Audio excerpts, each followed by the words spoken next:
boa tarde para todo mundo. Aqui para aqueles que ainda não me conhecem, estou fazendo o curso pela primeira vez. Meu nome é Aline, sou juíza do trabalho aqui do Rio de Janeiro. Estamos começando hoje o TRT reta final para o Mato Grosso do Sul, mas obviamente que acaba passando para vários lugares, já que a gente pega o Brasil todo e as outras pessoas também podem querer poderão querer ir até o Mato Grosso do Sul para poder fazer o concurso. Quando me chamam para dar esses cursos que são reta final, eu sempre faço assim, eu gosto de esclarecer até para que os alunos possam saber mais ou menos como é que vai ser feito. A gente vai ter 4 aulas de temas em comum para técnico e analista e vamos ter uma aula específica para analistas, tá? Essas primeiras aulas, elas serão aulas em comum, com temas em comum para técnicos e analistas para o concurso do Mato Grosso do Sul. Então, como é que eu faço? Eu pego o edital, o pessoal do LFG me passa o edital, aí eu faço o programa, obviamente, levando em consideração especificamente o edital de vocês. Até, por exemplo, tem algumas partes da matéria que no regular, às vezes eu nem coloco, porque não costuma cair em concurso, como a gente vai ver que uma das partes, por exemplo, que até foi uma parte que me chamou a atenção aqui, é aquela que fala dos poderes que o empregador possui no curso do contrato de trabalho. Claro que no regular eu falo sobre isso, mas aqui, como é um tema específico do edital de vocês, eu vou falar mais especificamente, enfim, e é assim que eu faço em todos os retas finais que acabam aparecendo, tá? Então essa hoje é a primeira aula ao vivo, aqui é a primeira aula que a gente vai dar de temas em comum, para técnicos e analistas. Quando for a aula de analista, eu vou falar para vocês vão saber que é uma aula que vai ser especificamente para a turma de analista, o pessoal que vai fazer concurso para analista, certo? Então a gente vai começar daqui a pouco a aula e vou explicar o seguinte, quando vocês forem fazer um concurso, isso eu falo tanto para aqueles que já fizeram outros concursos desse tipo de funcionário do TRT, seja para o Mato Grosso do Sul, seja para qualquer outro estado, mas até especificamente para aqueles que ainda não fizeram esse tipo de concurso. Esse tipo de concurso para funcionário ele é muito específico, ele é muito especial, vamos dizer assim. Por quê? Porque ele tem uma trajetória, ou ele tem um direcionamento diferente dos outros concursos. Primeiro, porque cai direito do trabalho e processo do trabalho, que você não vai ter esse tipo de matéria em nenhum outro concurso para nenhum outro tipo de funcionalismo público, a não ser que seja concurso que seja para juiz ou para procurador, mas para funcionário, para técnico analista, direito do trabalho e processo do trabalho só cai aqui. Então, quando vocês forem fazer, levando-se em consideração, inclusive, que a prova é uma prova de múltipla escolha, vocês têm que tomar muito cuidado na hora que forem fazer a prova. Eu sempre falo o seguinte, muita gente fala, eu não vou fazer esse concurso agora porque eu não estou preparado. Dificilmente vocês vão se sentir preparados para fazer concurso. Eu passei no meu concurso para juiz em 2003. Eu não me sentia preparada, eu não achava que estava preparada para passar no concurso lá em 2003. Aí eu falei, vou fazer. Como eu fiz, obviamente, outros antes de passar no concurso que eu queria. Então, o candidato, o aluno, aquele que está tentando, dificilmente se sente totalmente preparado para passar no concurso, para fazer a prova. Então, façam o maior número de concursos que for abrindo. Abriu o concurso, vai fazer. Havendo possibilidade, ou sendo próximo de casa, ou ainda que seja longe, se você tiver a possibilidade de fazer, faça, porque é até um treino para um próximo concurso onde vocês vão estar, efetivamente, já tenham estudado mais, já tenham um olho diferente no concurso.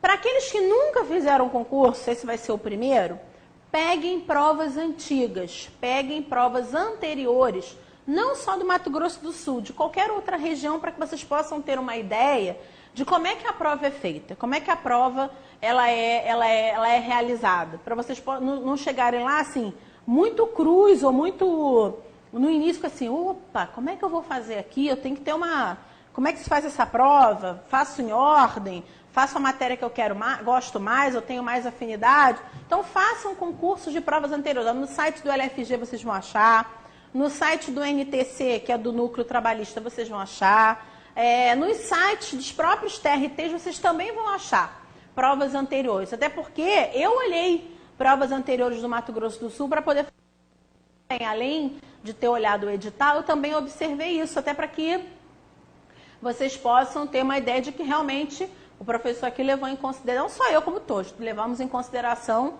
aquilo que cai na prova. Então, façam provas antigas, façam provas dessa região ou de outras regiões, para que vocês possam meio que estar assim, habituados do que possa vir a cair. Uma vez me perguntaram assim, Aline, como é que eu chego lá e vou fazer a prova? Eu faço ordem? Faço na ordem? Eu, quando fazia a prova de múltipla escolha, que na primeira fase para juiz do trabalho também é de múltipla escolha. Quando eu chegava na prova, óbvio que depois de não passar em alguns concursos, como é que eu fiz? E eu tomei isso e foi o que me ajudou. Eu sempre começava pela matéria que eu gostava mais, que era o direito do trabalho. Por quê? Porque você já está com a cabeça mais fresca, você vai fazer aquilo ali mais rápido. Porque você tem poucas horas para poder fazer a prova. Então, não adianta começar para a matéria que vocês sabem menos, ou que vocês têm menos familiaridade. Vai levar um tempão para fazer aquela prova, e aí quando for chegar na matéria que vocês gostam, vai ter que fazer muito correndo.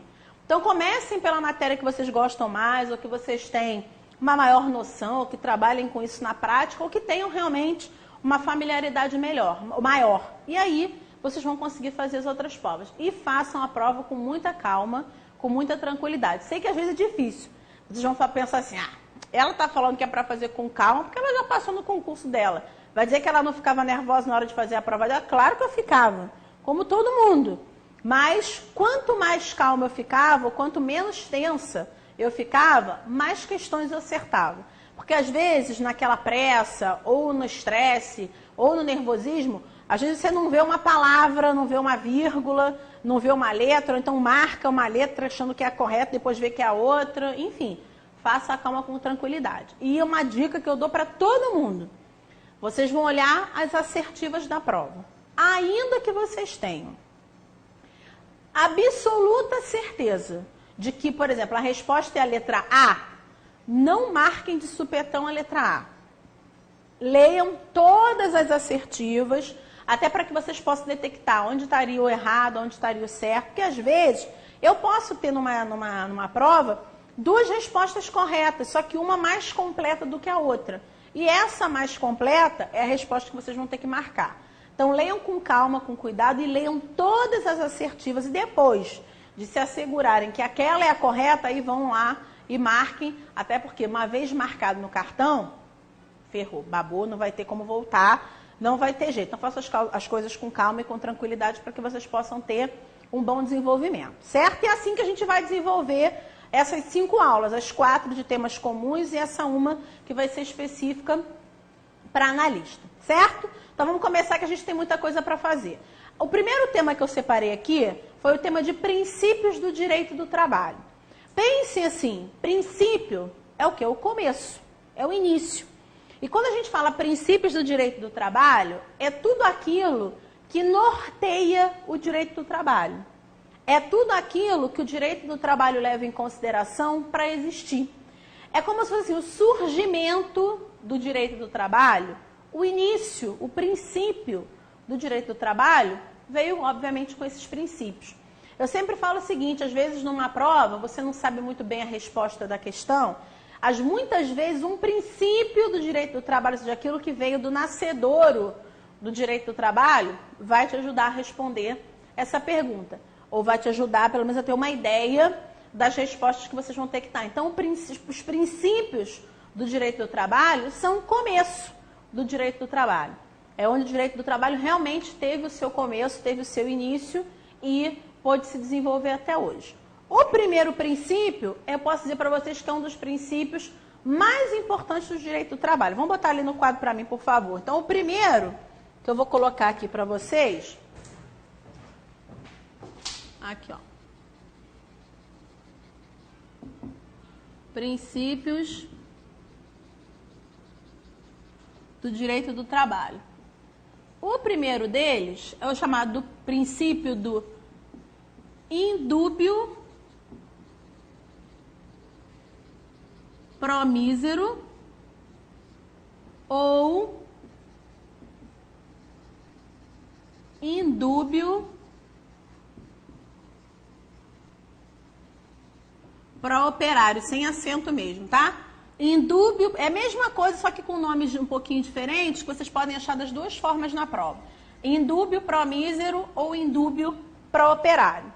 Quem fez direito, quem estudou um pouquinho de direito, vai lembrar o seguinte: Aline, esse princípio do indúbio pro mísero ou do indúbio pro operário, ele se parece muito com o princípio do processo penal, que é o indúbio pro réu. Lá no processo penal, quando você começa a estudar o direito penal e o processo penal, você começa a ver questão de crime. Eu não me lembro muito disso, que faz tempo que eu não trabalho com isso.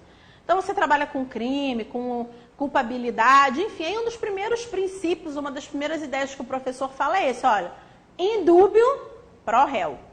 Lá no direito penal, o raciocínio é, na dúvida, julga-se a favor do réu. Na dúvida, ou seja, se não tenho prova de nada, se o juiz está com alguma dúvida quanto à autoria, quanto à existência do crime, julga-se a favor do réu. É o que a gente chama no direito penal de presunção de inocência. Se eu não tenho prova de nada, ou se eu estou na dúvida, eu vou inocentar o réu. Eu vou julgar a favor do réu. Aqui no direito do trabalho, a ideia é mais ou menos essa. Não é tão igual ou tão parecido, mas é mais ou menos essa. Nessa questão do indúbio pro mísero ou indúbio pro operário, a ideia é o seguinte: na dúvida, a favor do empregado. Na dúvida, a favor do miserável jurídico.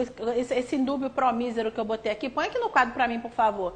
Esse pedacinho aqui, ó, o pro mísero, pensem na miserabilidade jurídica, né? Ou então na ideia de desigualdade jurídica. Então, na dúvida, a favor do empregado. Na dúvida, a favor do operário. Só que essa ideia que eu estou passando para vocês de, na dúvida, a favor do empregado, não é para ser usado no dia a dia de um processo. Não é para ser usado, por exemplo, por mim na hora do julgamento, assim, na dúvida, eu vou dar aquele direito que o empregado, vou dar aquela verba que o empregado está pedindo. Na dúvida, vou julgar a favor do empregado. Não é assim. Com isso eu quero dizer o seguinte, que esse princípio não é uma regra de julgamento, é uma regra de interpretação. Já vou explicar. Então aqui, ó, não é regra de julgamento.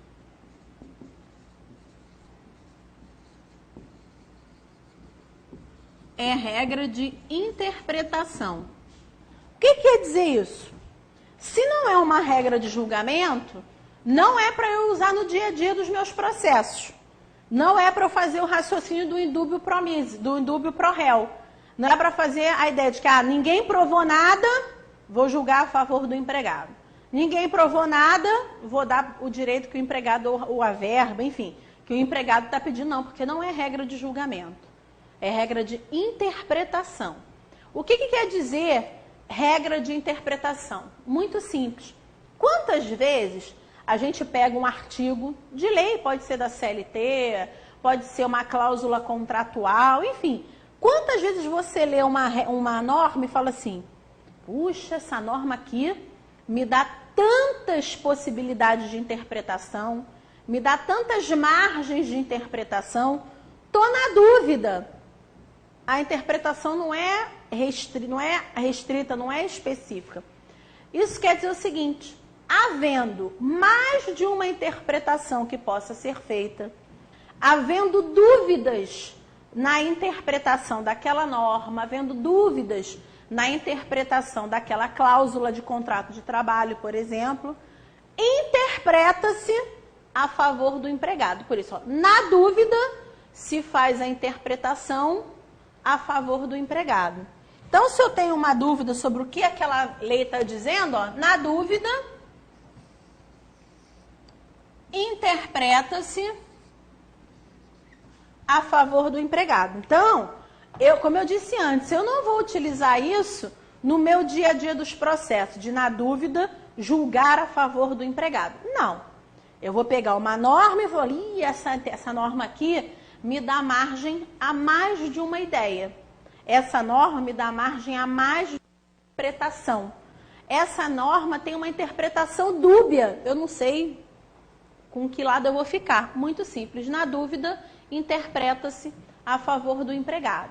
Querem ver um exemplo? Muito simples. Lá no contrato de trabalho, está dizendo assim: o empregado tem direito, o empregado será remunerado pelas 2 horas extras que fizer no dia. Lá uma cláusula contratual. E a cláusula contratual diz assim: o empregado será remunerado, será pago pelas 2 horas extras que ele fizer no dia. Você fica assim, mas e se ele fizer mais do que 2 horas? Ele vai ter direito a receber ou não? Porque não é isso que está aqui no contrato. Na dúvida, eu vou interpretar a favor do empregado. A cláusula contratual me diz o quê? Que se por acaso ele fizer 2 horas extras, ele vai ser remunerado por essas 2. No entanto, é óbvio, claro e evidente, que se ele fizer mais, ele também vai ser pago por isso. Apesar dessa cláusula contratual, só está falando, só está dizendo respeito, apesar dessa cláusula, só ter mencionado as 2 horas extras do dia, ela não está excluindo possíveis outras que ele venha a fazer. Então a interpretação ficou meio estranha. A interpretação ficou meio esquisita, me deu margem a mais de uma interpretação. Agora eu já sei. Havendo dúvidas na interpretação, havendo a possibilidade de existir mais de uma interpretação a ser feita sobre aquela norma, e quando eu falo norma, eu estou dizendo CLT, Constituição, qualquer norma jurídica, qualquer lei. Ou como também uma cláusula de acordo coletivo, que nós vamos ver daqui a pouco, uma cláusula de um contrato, muito simples. Na dúvida, a interpretação vai ser sempre a favor do empregado, esquecendo-se que não é uma regra de julgamento. Não é o que eu vou analisar. Ah, ninguém provou nada, vou julgar a favor do empregado. Não é regra para se utilizar no dia a dia do processo. É regra de interpretação de lei ou de cláusula contratual. Certo? Muito bem. O segundo princípio que nós temos é o princípio da norma mais favorável. Aqui, princípio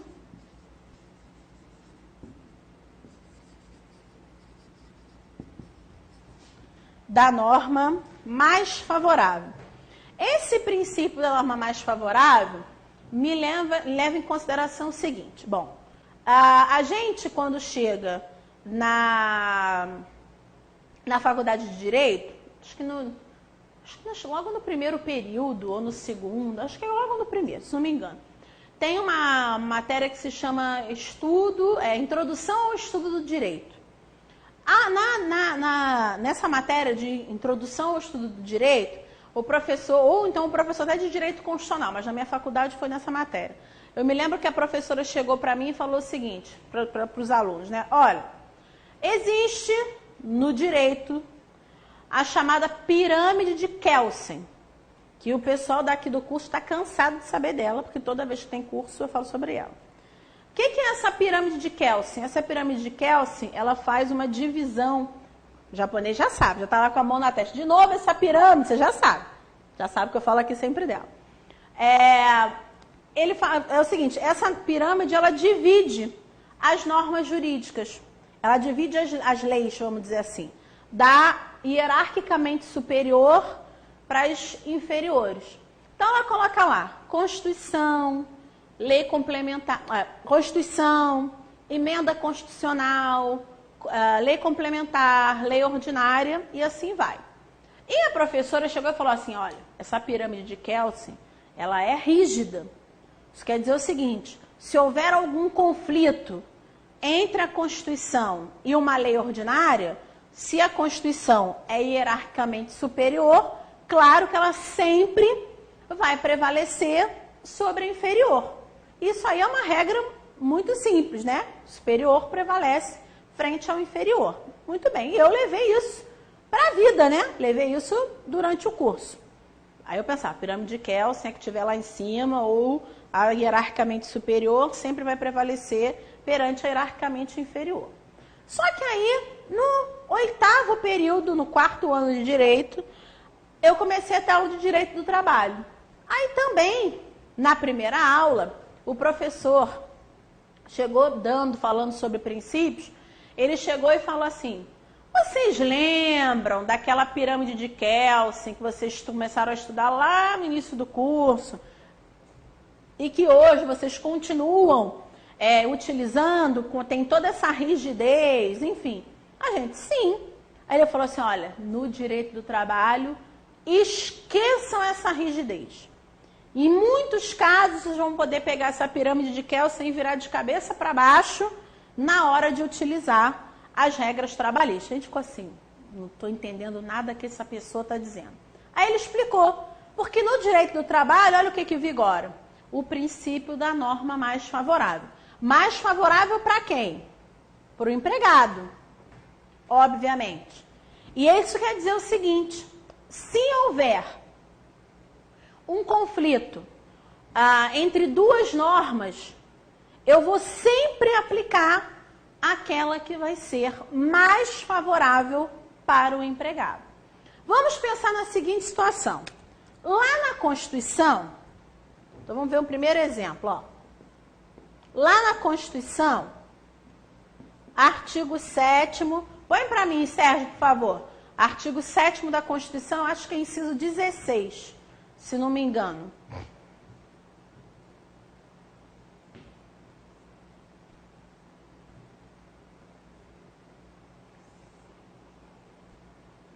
Deixa eu ver se é isso. Isso. Lá no artigo 7º da Constituição, no inciso 16, eu tenho o seguinte, olha lá. Remuneração do serviço extraordinário superior, no mínimo, em 50% à do normal. Então, esse artigo 7º da Constituição, no inciso 16, está me dizendo o seguinte: todas as horas extras que forem realizadas, elas vão ser remuneradas com acréscimo de, no mínimo, 50%. Então, eu já sei que se eu fizer hora extra, aquela minha hora extra vai valer pelo menos 50% a mais do que a minha hora normal. Muito bem. Põe aqui no quadro para mim, por favor. Então, no artigo 7º, inciso 16, eu tenho lá, ó, hora extra com acréscimo de 50%. Só que, quando eu fui assinar o meu contrato de trabalho, o meu empregador chegou e falou assim: olha, Aline, todas as horas extras que você realizar, você vai receber com um acréscimo de 80%. Olha o que eu tenho aqui. Eu alinho, trabalho além do horário, faço hora extra. Aí eu fico me perguntando, vou receber hora extra com base em quê? Assim, vou receber hora extra com qual percentual? De acordo com a regra máxima, com a lei máxima que nós temos, que é a Constituição, que prevê os 50%, ou de acordo com o meu contrato de trabalho que prevê os 80%? O que vai me ajudar a descobrir essa resposta? Esse princípio aqui, ó. Eu não vou ter que utilizar para o empregado a norma que for mais favorável? Então, eu vou receber com os 80%. Então, o princípio da norma mais favorável me diz o seguinte: se houver concomitantemente aplicáveis mais de uma norma sobre aquele mesmo assunto, pensem o seguinte: não vou poder aplicar uma mais outra. Eu vou ter que aplicar uma das duas.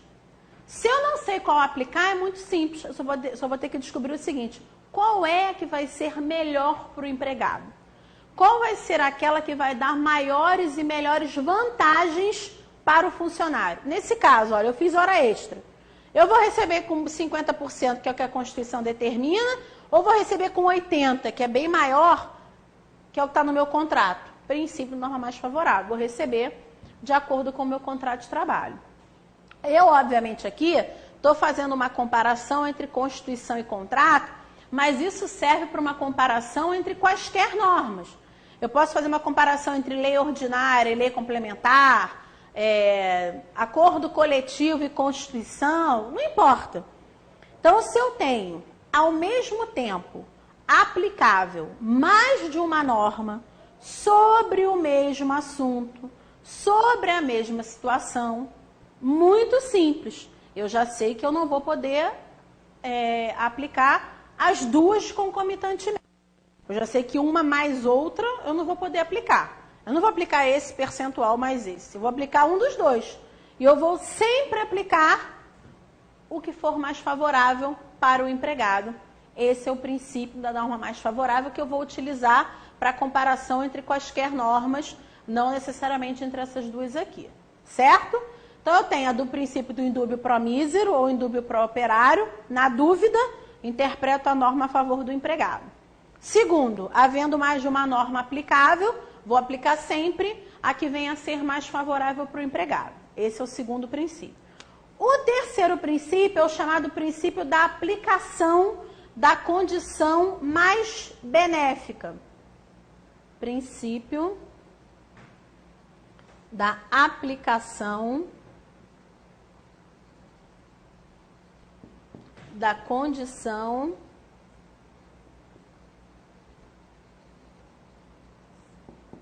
princípio da aplicação da condição mais benéfica. Esse princípio da aplicação da condição mais benéfica leva em consideração a seguinte ideia. Vocês já, obviamente, ainda que vocês estejam só estudando, não estejam trabalhando, ou nunca tenham trabalhado, vocês sempre ouviram, às vezes, o empregador falar o seguinte: por isso que eu não concedo nada para o meu funcionário. Que toda vez que eu concedo, eu não posso mais tirar. A ideia é mais ou menos essa. Tudo aquilo, ou pelo menos como regra, porque nós vamos ver que existem algumas exceçõezinhas, mas como regra geral, tudo aquilo que o empregador concede para o empregado de forma habitual e desde que aquela concessão seja uma concessão de algo benéfico, o empregador, como regra, não mais poderá retirar do empregado. Então, qual é a ideia? Como regra geral, estou colocando regra geral porque nós vamos ver que existem exceções daqui a pouco. Como regra geral, tudo aquilo que o empregador dá ao empregado, tudo que o empregador concede ao empregado e é uma concessão, além de benéfica, habitual, ou seja, há uma certa habitualidade naquela concessão. Tudo que você concede de forma habitual e é mais benéfico para o funcionário, como regra, o empregador não pode retirar. Por quê? Porque como regra, olha que está aqui, olha, eu vou aplicar sempre a condição mais benéfica para quem? Mais benéfica para o empregado. Tudo aquilo, a ideia é o seguinte, tudo aquilo que é benéfico incorpora ao contrato de trabalho. Como regra, tudo que é benéfico passa a fazer parte integrante do contrato de trabalho e não mais pode ser retirado, como regra geral. Daqui a pouco eu vou dar os exemplos para vocês. Olha, como regra,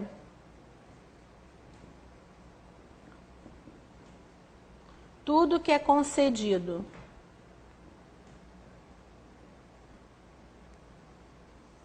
habitualmente ao empregado acaba incorporando ao seu contrato de trabalho. Então, como regra, tudo que é concedido habitualmente ao empregado, e é obviamente favorável, acaba incorporando ao seu contrato de trabalho. Quando eu falo que incorpora ao contrato de trabalho, eu quero dizer o seguinte, não vai mais poder retirar. Por exemplo, não tem nenhuma lei, falando lei, às vezes tem norma coletiva, vamos ver daqui a um pouco mais para frente, mas não tem nenhuma lei que obrigue o empregador a conceder plano de saúde para o seu funcionário. Lei não tem nenhuma. Aí o empregador, apesar de não ter lei, concede o plano de saúde para o seu funcionário. Aí depois de um tempo ele fala assim, está pesando no meu orçamento a concessão desse plano de saúde para o meu funcionário. Vou retirar. Pode? Não pode, porque olha lá, foi uma concessão habitual e é uma concessão benéfica que se incorporou ao seu contrato de trabalho.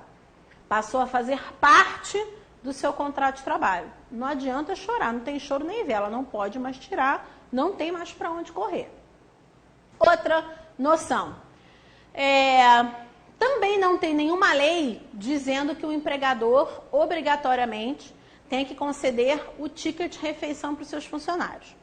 Tem lei que determina a concessão do vale transporte, tem, mas não tem lei que obrigue a concessão do ticket de refeição. Aí o empregador fala, olha, eu vou conceder o ticket de refeição para o meu funcionário. E assim vai, durante um tempo. Aí depois ele fala, quer saber?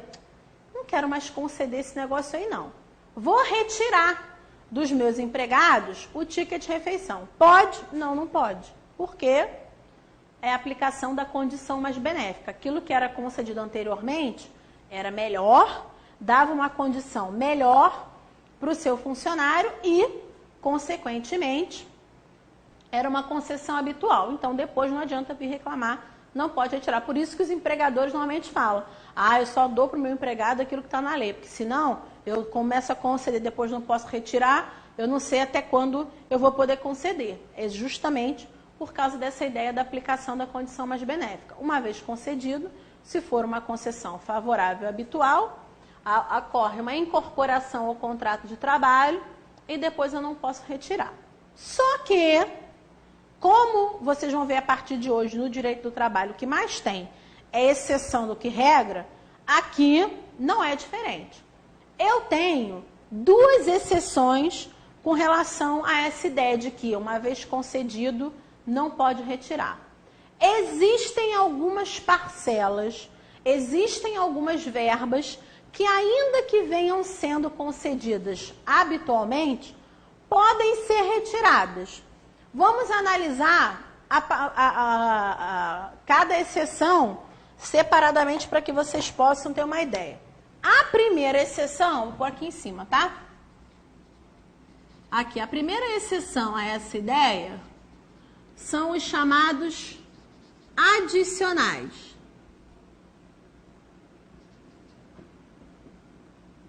Adicionais. Eu quero que vocês entendam o seguinte: todo e qualquer pagamento que é feito a um empregado que tenha o nome de adicional a alguma coisa, por exemplo, adicional de hora extra, adicional noturno, adicional de transferência, adicional de periculosidade, adicional de insalubridade, enfim, todo e qualquer pagamento que venha com o nome, toda e qualquer verba trabalhista que tenha o nome de adicional, a gente tem que ter uma ideia que esses adicionais são o que a gente chama de adicional condição. Aline, o que é esse adicional? O que seria esse adicional condição? Só há obrigatoriedade de conceder enquanto presente uma condição X. Daqui a pouco eu vou dar os exemplos, vocês vão entender melhor. Então, esses adicionais condição, que são todos esses que eu expus para vocês. Adicional de insalubridade, adicional de hora extra, adicional noturno, adicional de periculosidade, enfim, tudo que tem adicional a alguma coisa. Todos esses são adicionais condição. Isso quer dizer o seguinte: o empregador só é obrigado a conceder, só é obrigado a continuar pagando enquanto presente determinada condição. A partir do momento que determinada condição deixa de existir, a partir do momento em que desaparece aquela condição, o empregador pode deixar de pagar. Então, vamos botar aqui no quadro. Então, esse chamado adicional condição leva em consideração a seguinte ideia: o empregador só é obrigado a efetuar o pagamento enquanto presente determinada condição. Percebam que é uma condicionante, olha. enquanto presente determinada condição. Isso quer dizer que, se um dia a condição desaparecer, desaparece a obrigatoriedade do empregador. Então, se isso aí obviamente constitui uma exceção que é diferente daquilo do que eu falei no início. O que eu disse no início era, a condição mais benéfica a condição mais benéfica me diz que, uma vez concedido, se a concessão for habitual, o empregador não pode mais retirar, porque houve a incorporação. Se for uma adicional condição, eu posso retirar. Aline, me dá um exemplo que eu ainda não entendi. É fácil, vocês vão entender já já. Um dos adicionais que a gente tem é o chamado adicional noturno. O adicional noturno, ele é cabível, ou ele é pago, a partir do momento em que o empregado trabalha no turno da noite, no horário de tanto a tanto, que nós vamos ver também mais para frente um pouco. O que vai acontecer se, ainda que o empregado tenha ficado assim 10 anos trabalhando à noite, consequentemente, recebendo o adicional noturno? De repente, o empregador fala para ele assim, olha só, você agora vai passar a trabalhar no turno da manhã. Você vai sair do horário noturno. Eles vão pensar assim, será que ele leva com ele o adicional noturno ou não? Vamos pensar com base nessa exceção. O adicional noturno, justamente porque é um adicional condição. Então, qual era a condição que eu tinha que me fazia receber o adicional noturno? Trabalhar à noite. Se desaparece a condição, que é trabalhar à noite, uma vez que agora eu fui trabalhar de manhã, fui trabalhar no turno diurno, desaparece a condição. Consequentemente, meu empregador pode cortar o pagamento do meu adicional noturno. Outro exemplo. Eu, Aline, sempre trabalhei num local tido como perigoso. Eu sempre trabalhei num local em contato com explosivos e inflamáveis. Isso me dava o direito de receber o adicional de periculosidade. Muito bem. Só que depois de um tempo, meu empregador falou assim, Aline, você vai sair desse lugar e vai trabalhar num outro estabelecimento que eu tenho, aonde você não vai ter contato com explosivos e inflamáveis. Aí eu pensava, opa, desapareceu a condição que me fazia receber esse adicional. Consequentemente, eu vou deixar de receber o adicional de periculosidade. Tem inclusive uma súmula do TST que fala especificamente de adicional noturno, mas que vocês vão poder levar essa mesma ideia para todo e qualquer adicional. Sérgio, põe para mim, por favor, na súmula do TST 265. Súmula 265 do TST. Isso, olha lá. Olha o que diz a súmula 265, que é exatamente essa noção que eu estou trazendo para vocês. Olha só. Súmula 265, adicional noturno, alteração de turno de trabalho, possibilidade de supressão. A transferência para o período diurno de trabalho implica a perda do direito ao adicional noturno. Olha essa noção aqui. Qual era a condição que me fazia receber o adicional noturno? Trabalhar à noite. Qual era o fato gerador do pagamento do adicional noturno? Trabalhar à noite. Se eu perco essa condição, se desaparece o fato gerador, obviamente que também vai desaparecer o quê? A obrigação do empregador continuar me pagando. Então, essa condição mais benéfica, que seria o pagamento, que seria esse acréscimo no meu salário, também desaparece. Então, aqui, ó, só para vocês poderem lembrar, súmula 265, que vai me dar a ideia, não só do adicional noturno, mas como de qualquer outro adicional. Os adicionais são a primeira exceção à condição mais benéfica. Só vai ser concedido enquanto estiver presente uma determinada condição. Encerrada essa condição, deixando de existir essa condição, automaticamente o empregador também fica liberado do pagamento, constituindo, obviamente, uma exceção à condição mais benéfica. Entendido? Muito bem. A segunda exceção, no que se refere a essas condições mais benéficas, onde uma vez concedido não pode ser retirado, A segunda exceção diz respeito aos direitos e garantias concedidas por acordos coletivos ou convenções coletivas, ou seja, os direitos e garantias concedidos por acordos coletivos ou convenções coletivas, como regra, aqui ó, não se incorporam definitivamente aos contratos de trabalho. Por isso, já vou explicar o que é.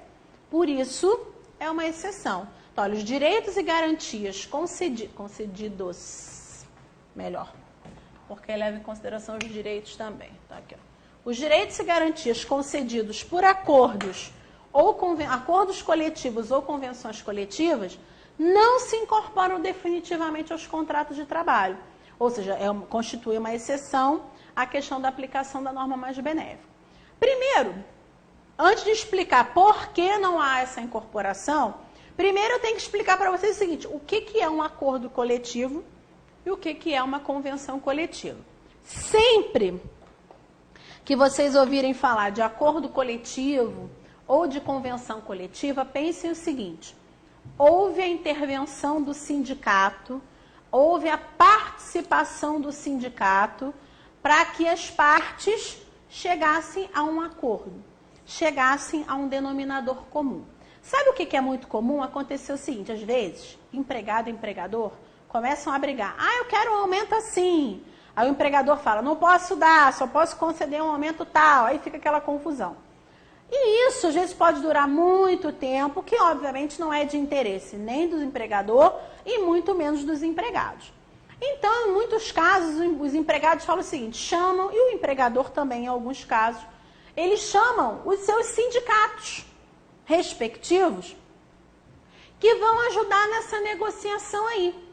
E, nesse caso, surge um acordo coletivo ou uma convenção coletiva, que são, apesar de ambos, tanto o acordo quanto a convenção, apesar de ambos derivarem de um acordo, de uma negociação, de uma conversa, eles querem dizer, são institutos diferentes. Eles querem traduzir coisas diferentes. Vamos ver a definição de cada um na CLT e depois eu vou colocar aqui. Eu vou achar a definição de acordo coletivo e convenção coletiva lá na CLT, no artigo 611 e no seu parágrafo 1º. No caput do 611 eu vou achar a definição de convenção e no parágrafo 1º eu vou achar a definição de acordo. Vou ler os dois, depois eu vou colocar aqui no quadro as diferenças de um para o outro, tá? Põe no 611 para mim, por favor, Sérgio. Olha lá. Artigo 611 da CLT. Convenção coletiva de trabalho é o acordo de caráter normativo pelo qual dois ou mais sindicatos representativos de categorias econômicas e profissionais estipulam condições de trabalho aplicáveis no âmbito das respectivas representações às relações individuais de trabalho. Parágrafo 1º. Aí no parágrafo 1º eu vou achar a definição de acordo coletivo. É facultado aos sindicatos representativos de categorias profissionais celebrar acordos coletivos com uma ou mais empresas da correspondente categoria econômica que estipulem condições de trabalho aplicáveis no âmbito da empresa ou das acordantes às respectivas relações de trabalho. Eu até concordo que assim, o texto legal não é dos melhores, mas estamos aqui para resolver esse problema. Como eu disse, tanto no acordo coletivo quanto na convenção coletiva, o que eles fazem é uma negociação. Eles fazem o quê? Um acordo, eles entram num acordo para que um objetivo maior seja alcançado. O que vai diferenciar o acordo coletivo da convenção coletiva, primeiro, são aqueles que participam de um, são diferentes dos que participam do outro. Aqueles que são atingidos pelo acordo são diferentes daqueles que são atingidos pelos termos da convenção coletiva. Querem ver? Olha só. Na convenção coletiva, vou botar aqui, ó, convenção coletiva e acordo coletivo, que assim fica mais fácil para vocês poderem ver as diferenças. Na convenção coletiva, eu tenho participando dela o sindicato dos empregados de um lado e o sindicato dos empregadores do outro. Ou seja, na convenção coletiva, eu tenho sindicato de ambos os lados. Tanto os empregados quanto os empregadores estão representados, estão sendo auxiliados pelos seus sindicatos para que possam entrar num acordo, para que possam chegar a um denominador comum, para que possam resolver os seus problemas ou as suas pendências. Já no acordo coletivo, a coisa é um pouquinho diferente. Do acordo coletivo participam o sindicato dos empregados e o empregador sozinho, sem o sindicato. O único sindicato que participa do acordo coletivo é o sindicato dos empregados. Na verdade, na prova, eles já colocam assim: houve um ajuste realizado entre sindicato de empregados e sindicato de empregadores. Eu já sei, se tem dois sindicatos, um de um lado, outro do outro, eu tenho uma convenção coletiva. Quando fala assim, houve um ajuste, houve uma entabulação, houve uma reunião da qual participaram o empregador e os empregados auxiliados pelos seus sindicatos. Eu sei que se o empregador está sozinho, sem o sindicato, eu tenho um acordo coletivo. Pensem e tenham em mente o seguinte: os únicos que não podem estar sozinhos nunca, os únicos que sempre vão precisar do auxílio do sindicato são os empregados. O que vai diferenciar um do outro, gente, é sempre daqui para baixo. Porque se o empregador também tiver auxiliado do seu sindicato, já sei, sindicato de um lado, sindicato do outro, convenção coletiva. Se eu já sei que o empregador está sozinho, e eu já sei que os empregados sempre vão estar auxiliados do sindicato, se o empregador está sem sindicato, só pode ser acordo coletivo. Então, tem que ter em mente o seguinte: sindicato de empregado, sindicato de empregador participando juntos, convenção coletiva. Sindicato de empregados e empregador sozinho, sem o sindicato, acordo coletivo. Então, essa é a primeira diferença, ou seja, os sujeitos que participam de um são diferentes dos sujeitos que participam do outro. Só que essa não é a única diferença. Eu também tenho uma segunda diferença entre acordo e convenção. A segunda diferença diz respeito à abrangência desse instrumento aqui. A abrangência disso que está sendo negociado. Ou seja, numa convenção coletiva, quais pessoas vão ser atingidas? Quem vai sofrer as influências dessa convenção? E no caso do acordo, quem é que vai sofrer a incidência desse acordo? Muito simples. Na convenção coletiva, toda a categoria vai ser abrangida pelos termos da convenção. Já vou dar um exemplo que vocês vão entender o que é essa noção de categoria. Então, na convenção coletiva, toda a categoria vai sofrer os efeitos daquilo que os sindicatos dos empregados e os sindicatos dos empregadores resolveram negociar. Já no acordo coletivo, ele é um pouquinho menor. Ele não é tão abrangente. No caso do acordo coletivo, só serão atingidos os empregados do empregador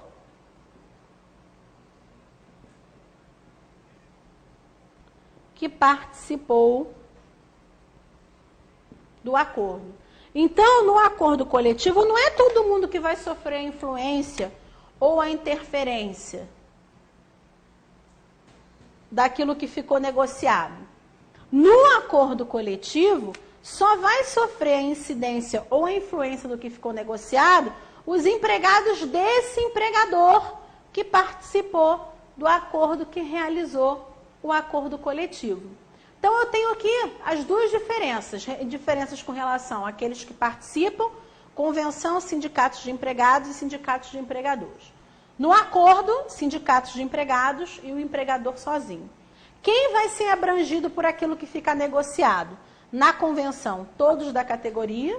No acordo coletivo, os empregados daquele empregador que participou do acordo. Vamos aos exemplos, que fica fácil. Vai ficar ainda mais fácil do que está aqui. Foi feita uma convenção coletiva dos bancários, tá?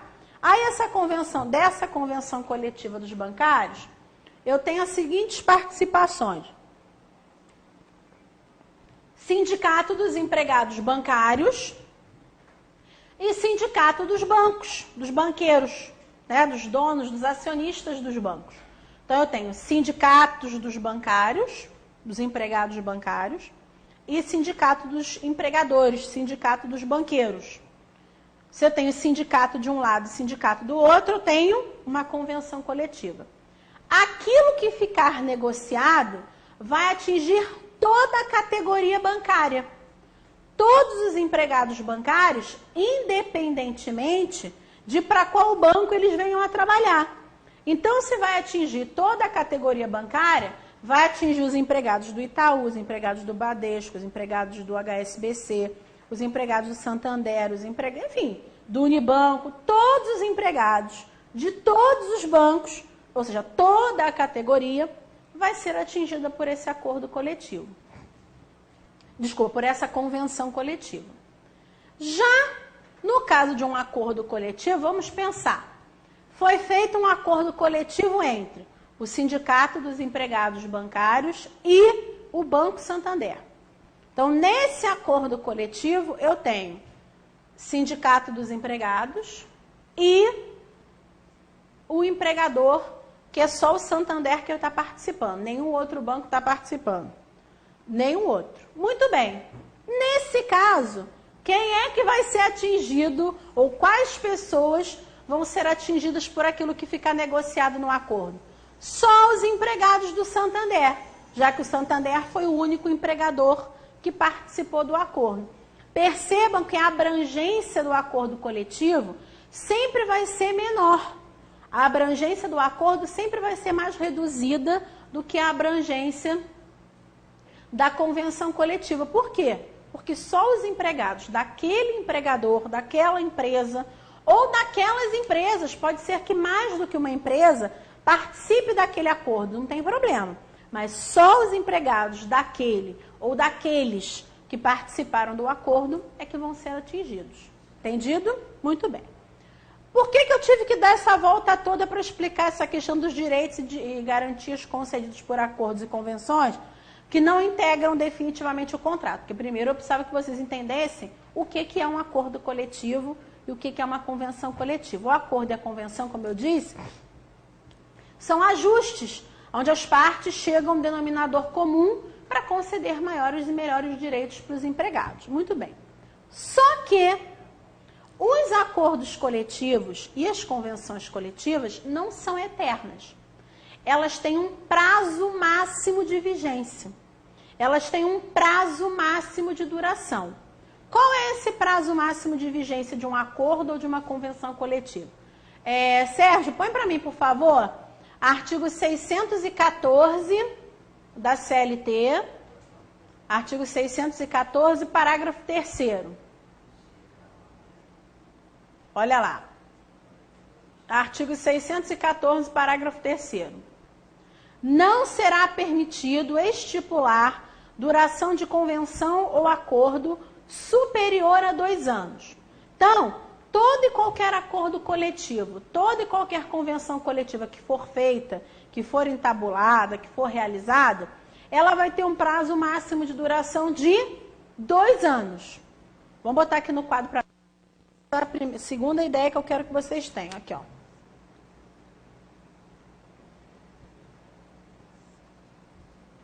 Prazo máximo de vigência, tanto do acordo quanto da convenção,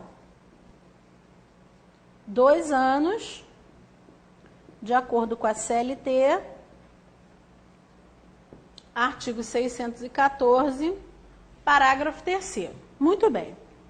Isso quer dizer o seguinte, que os direitos e garantias concedidos por acordos e convenções coletivas não integram definitivamente os contratos de trabalho, não se incorporam definitivamente aos contratos de trabalho, apenas fazendo parte dos contratos de trabalho durante o seu prazo de vigência. Encerrada a vigência de um acordo coletivo, encerrada a vigência de uma convenção coletiva, aquele direito desaparece. Além disso, não pode ser repetido num acordo ou numa convenção posterior? Claro que pode. E se for repetido, não tem nenhum problema, só que não necessariamente ele vai ser repetido acordo após acordo, convenção após convenção. Então, se não for, o empregador pode retirar. Vamos botar aqui em cima, que eu vou dar um exemplo já para vocês. Então, olha aqui, ó. Os direitos e vantagens concedidos por acordo coletivo de trabalho e convenção coletiva de trabalho não integram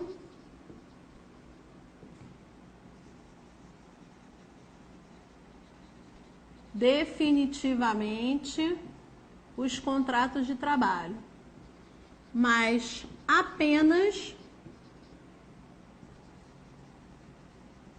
durante seu prazo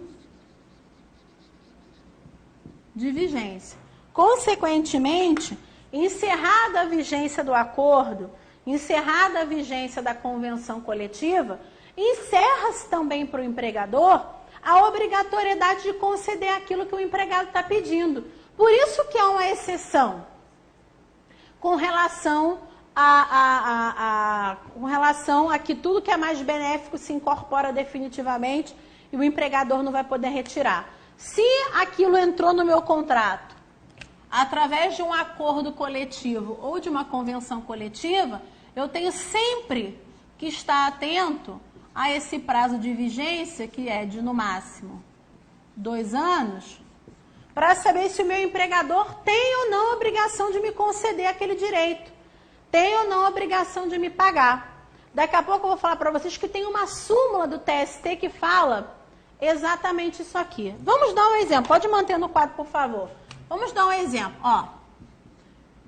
Eu tive um acordo coletivo que o meu empregador fez comigo, que teve a vigência de, sei lá, 1º de setembro de 2008 a 31 de agosto de 2010, tá? Respeitou aqui o prazo de 2 anos, tá? Então, um acordo coletivo que teve esse prazo de vigência aqui, 1º de setembro de 2008 a 31 de agosto de 2010. Uma das cláusulas desse acordo coletivo era o seguinte, que as horas extras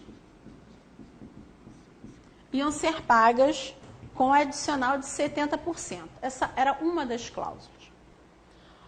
O meu contrato de trabalho, aqui, o contrato de trabalho da Aline, vigorou de, sei lá, 30 de março de 2009, 30 de março de 2009, isso foi o contrato de trabalho da Aline. 30 de março de 2009 até 10 de dezembro de 2010. Esse foi o prazo, tempo que durou o meu contrato de trabalho. Muito bem. Aqui eu tenho um acordo coletivo que foi feito entre os empregados e a minha empresa. Consequentemente, quando eu entrei, aqui ó, o acordo coletivo ainda estava em vigor. E dizia o seguinte, que todas as horas extras iam ser pagas com adicional de 70%. Só que aqui esse acordo coletivo apenas teve vigência de 1º de setembro de 2008 a 31 de outubro de 2010. Depois, não foi feito nenhum outro acordo coletivo. Isso quer dizer o seguinte, que até 31 de agosto de 2010, todas as horas extras que eu fiz, o meu empregador, obviamente, deveria ter pago para mim com adicional de 70%, que hora aqui? Prazo de vigência era o que estava previsto no acordo coletivo. Só que em 31 de agosto de 2010 acabou a vigência do acordo coletivo. A pergunta é, a partir de então, a partir daqui, o meu empregador tinha alguma obrigação de continuar me pagando os 70%? Não. Por quê? Porque os direitos concedidos por normas coletivas, os direitos concedidos por acordos coletivos ou convenções coletivas não se incorporam definitivamente aos contratos de trabalho. Só fazem parte do contrato de trabalho enquanto estiver em vigência, enquanto estiver, em vigor a norma coletiva, o acordo ou a convenção. Encerrada a vigência, o empregador pode parar de pagar aquilo que estava previsto na norma. Nesse caso, olha, daqui até o final do meu contrato, a hora extra vai ser paga de acordo com o mínimo constitucional, ou até com base em outro valor, ou com base em outro percentual que pudesse estar previsto no meu contrato. Mas, se não tiver previsão nenhuma, volta para o mínimo legal, tá? Então, qual é a regra geral? Aquilo que é habitualmente concedido se integra ao contrato de trabalho, e se for mais benéfico, o empregador não pode retirar. A primeira exceção são os adicionais, que são adicionais de condição. Apenas são devidos enquanto estiver presente uma condição tal. Segunda exceção, os direitos concedidos por normas coletivas que não se incorporam, não se integram definitivamente aos contratos de trabalho. Só vão fazer parte do contrato enquanto estiver em vigor aquele acordo ou aquela convenção. Encerrada a vigência, o direito desaparece. Com relação a isso que eu pus aqui, põe aqui um pouquinho mais para cima, por favor, Cássio, nesse parte que eu botei aqui de preto, por favor. Aqui, ó.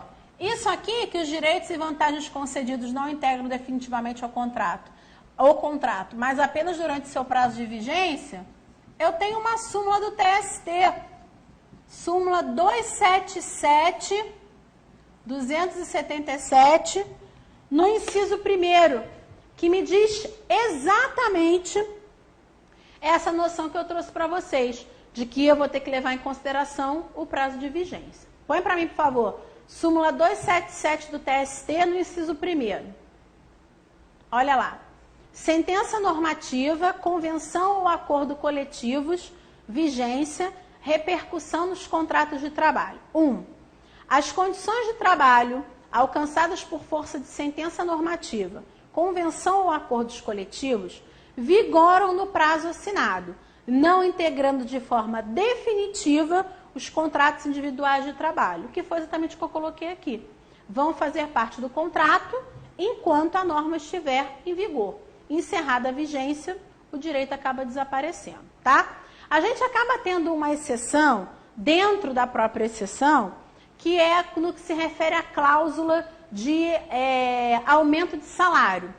Tudo que se refere a aumento de salário, majoração de salário, enfim, isso, obviamente, não deixa de existir depois que a norma coletiva perde a sua vigência. Por quê? Porque o salário ele é irredutível, a gente vai ver isso no decorrer das aulas, tá? Mas como regra, tirando essa questão referente a aumento de salário, majoração de salário, acréscimo de salário, que uma vez aumentado o salário, uma vez majorado o salário, eu não vou poder diminuir, mesmo depois que a norma acabar, a regra geral é essa aqui, que os direitos concedidos por normas coletivas não podem, não integram definitivamente os contratos, fazendo parte do contrato durante o prazo de vigência. Tá? Quarto princípio é o princípio da irrenunciabilidade ou indisponibilidade. Aqui, ó. Princípio da irrenunciabilidade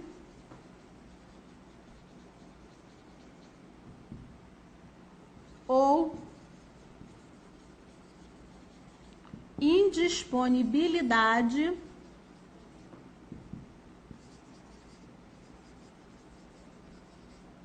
dos direitos trabalhistas. Esse princípio, daí vocês podem ver no concurso ou no livro, enfim, com esses dois nomes. O princípio da irrenunciabilidade ou o princípio da indisponibilidade dos direitos trabalhistas. Eu posso dizer para vocês que esse princípio aqui é um dos princípios que norteiam realmente toda a ideia do direito do trabalho. Por quê? Porque a partir do momento em que eu percebo a grandeza dos direitos trabalhistas, eu acho que quando eu fui decidir em que ramo do direito eu ia me especializar, que concurso público eu ia fazer, porque isso aí eu sempre quis, qual seria a minha vocação mesmo assim, para a vida, eu percebi o seguinte: eu preciso trabalhar em alguma coisa que não possa ser alterado pela vontade das partes. Que não possa simplesmente alguém chegar e falar assim, vamos trocar isso tudo, vamos transacionar, vamos modificar. Alguma coisa que a lei impusesse obrigatoriamente que as partes não poderiam modificar. E os direitos trabalhistas são mais ou menos por aí. Os direitos trabalhistas, eles são irrenunciáveis. Os direitos trabalhistas, eles são indisponíveis. Quando eu falo que os direitos trabalhistas são irrenunciáveis ou que eles são indisponíveis, eu quero dizer o seguinte: ainda que as partes, e quando eu falo partes, eu falo empregado e empregador, tá? Ainda que as partes assim desejem, as partes não podem modificar, como regra geral, os direitos trabalhistas. Ainda que as partes desejem, as partes não podem abrir mão dos seus direitos, uma vez que os direitos trabalhistas são irrenunciáveis. Uma coisa que eu não posso renunciar, eu não posso abrir mão. Uma coisa que é indisponível, eu também não posso abrir mão, eu não posso modificar, eu não posso querer mudar aquilo que está escrito na lei. E essa ideia aqui, leva em consideração que os direitos trabalhistas são regras imperativas. Os direitos trabalhistas são normas de ordem pública. Eu estou colocando assim porque vocês podem ver dessa forma em alguns concursos cair isso. Então, eu dizer que o direito trabalhista é uma regra imperativa, ou dizer que é uma norma de ordem pública, é dizer o seguinte: a lei existe e ela não pode ser modificada. A vontade das partes envolvidas, empregado e empregador, a vontade das partes é irrelevante. Ela não pode modificar aquilo que o direito do trabalho, aquilo que é CLT, aquilo que uma lei trabalhista diz. Vamos ver um exemplo. Quando a gente tratar de férias, lá na frente, vocês vão ver o seguinte, que existe a possibilidade das férias serem fracionadas em 2 períodos. Existe a possibilidade das férias serem divididas em 2 períodos. No máximo, em 2 períodos. O empregado pode falar o seguinte: eu quero dividir em 3. Aí o empregador fala: tá bom, pode? Não, não pode. Porque a lei, a CLT, só permite que seja parcelado, que seja fracionado em 2 parcelas. Já a vontade das partes não vai ser suficiente para mudar esse direito. Outra coisa, ainda dentro de férias, lá quando a gente também chegar, vai dizer o seguinte, que uma parte das férias pode ser vendida. O empregado, se quiser, pode vender uma parte das suas férias para o empregador. E essa parte corresponde a 1/3. Do número de dias que ele tem direito de tirar de férias, 1/3 o empregado pode chegar e vender para o seu empregador. A pergunta é, se eu quiser vender mais de 1/3, eu posso? Não. Ainda que o empregador faça essa sugestão e fale, não, mas eu quero comprar suas férias todas. Não, não pode. Porque a lei, o direito trabalhista é indisponível, irrenunciável. O empregado não pode abrir mão do seu direito trabalhista. O empregado não pode se dispor do seu direito. Ele fala, eu não quero, não tem querer ou não querer. Haverá incidência da regra trabalhista no contrato de trabalho, haverá incidência da CLT e de qualquer outra lei naquela relação de trabalho, naquela relação de emprego, ainda que as partes não queiram. A coisa mais comum que eu vejo na Justiça do Trabalho, quem já foi assistir uma audiência, trabalhista sabe disso.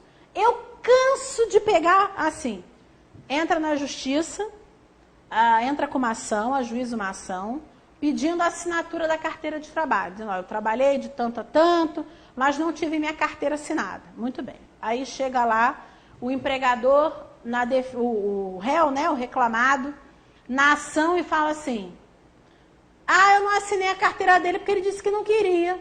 Não tem querer. Não tem querer ou não querer. O direito trabalhista ele vai incidir, a regra trabalhista vai incidir independentemente da vontade das partes, uma vez que são disponíveis ou são irrenunciáveis, tá? Por último, com relação aos princípios, eu tenho o princípio da primazia da realidade. Princípio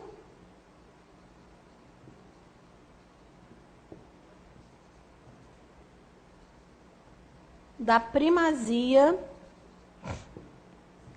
da realidade. Esse princípio da primazia leva muito em consideração a ideia desse princípio que a gente acabou de ver antes, que é o princípio da irrenunciabilidade e da indisponibilidade. Esse princípio da primazia da realidade diz o seguinte, se houver algum tipo de contraste, havendo algum tipo de conflito entre o que possa estar tão somente registrado em algum lugar e aquilo que efetivamente esteja acontecendo, sempre vamos dar prevalência ao quê? À realidade dos fatos. Ou seja, para o direito do trabalho, não necessariamente vai valer aquilo que está escrito. Se aquilo que está escrito em algum lugar, aquilo que está registrado num contrato, me traz uma presunção de que aquilo é verdade. Me traz uma presunção de que aquilo efetivamente acontece. No entanto, se houver um conflito entre o que está tão somente anotado na carteira, o que está tão somente registrado em algum lugar e o que efetivamente acontece, sempre vamos dar prevalência à realidade, é o princípio da primazia da realidade. Vamos sempre dar prevalência àquilo que efetivamente esteja acontecendo. Exemplo muito simples. Eu vou lá, pego a carteira de trabalho do empregado, então na justiça, tá? Aí ele vai lá e me mostra a carteira dele. Aí eu vou lá, pego a carteira de trabalho dele, aí vem lá escrito assim, salário, R$1.000. É o que está na carteira registrado, R$1.000. Aí ele lá na petição inicial dele me fala o seguinte, mas olha só, eu não recebia R$1.000 não, eu recebia 2.000. Eu recebia 1.000 registrados na carteira e 1.000 por fora. Aí eu tenho o quê? Um conflito entre o que está anotado na carteira, ou seja, o que está tão somente registrado em algum lugar, e aquilo que ele está me dizendo que efetivamente acontece. Havendo um conflito, claro que eu vou ter que ouvir testemunha, vai ter prova para poder, vai ter a realização de provas, enfim. Se ficar comprovada efetivamente a existência desse pagamento por fora, eu vou dar prevalência ao quê? À realidade, em detrimento, em afastamento daquilo que possa tão somente estar escrito em algum lugar. E esse é o raciocínio que vocês sempre vão ter que ter. Havendo um conflito entre o que tão somente está escrito e aquilo que efetivamente acontece, claro, se houver provas daquilo que está sendo alegado, vamos sempre dar prevalência ao que efetivamente acontece, em detrimento do que possa tão somente estar registrado. Entendido? Muito bem. Vistos os princípios, vamos começar a ver agora as fontes do direito do trabalho, ou seja, aonde é que eu posso ver que o direito do trabalho existe? Onde é que eu vou achar norma trabalhista? Onde é que eu vou achar direito trabalhista? Porque, obviamente, não é só na CLT que eu vou ver que tem direito do trabalho. Em várias outras situações, outros instrumentos, eu vou ver o direito do trabalho. Ou seja, o direito do trabalho tem diversas fontes. O direito do trabalho nasce de diversos lugares. Essas fontes do direito do trabalho, saber da onde o direito do trabalho vai nascer, essas fontes, elas se dividem em fontes heterônomas e fontes autônomas. Vou botar lá na frente, deixa eu apagar ali, para eu poder colocar para vocês.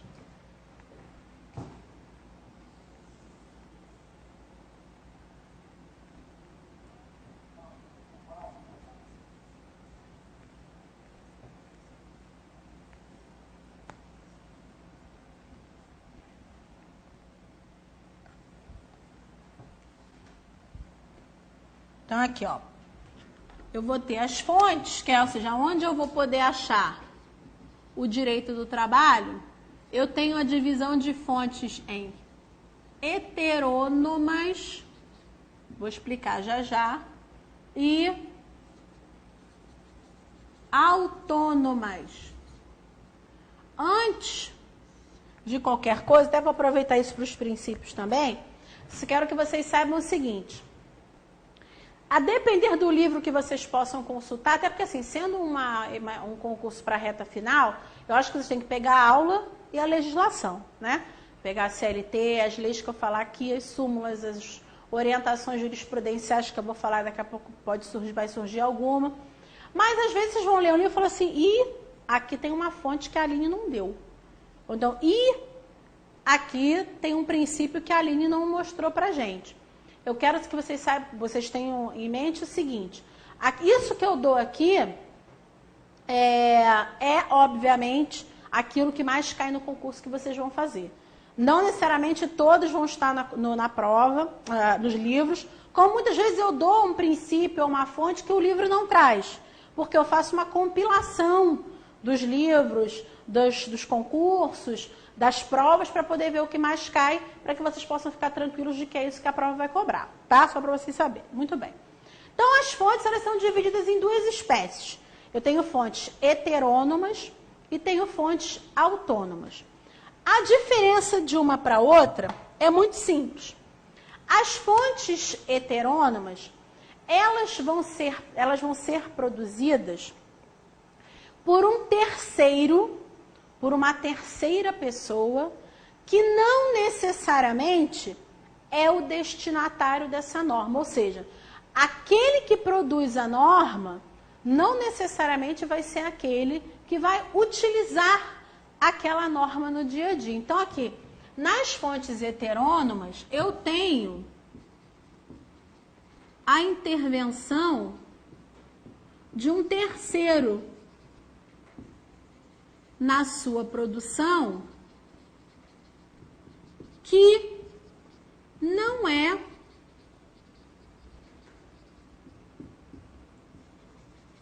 o destinatário necessário da norma.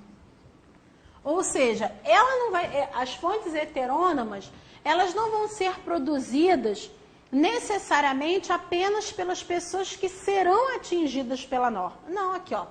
Eu tenho a intervenção de um terceiro, daqui a pouco vocês vão ver quem vai ser esse terceiro.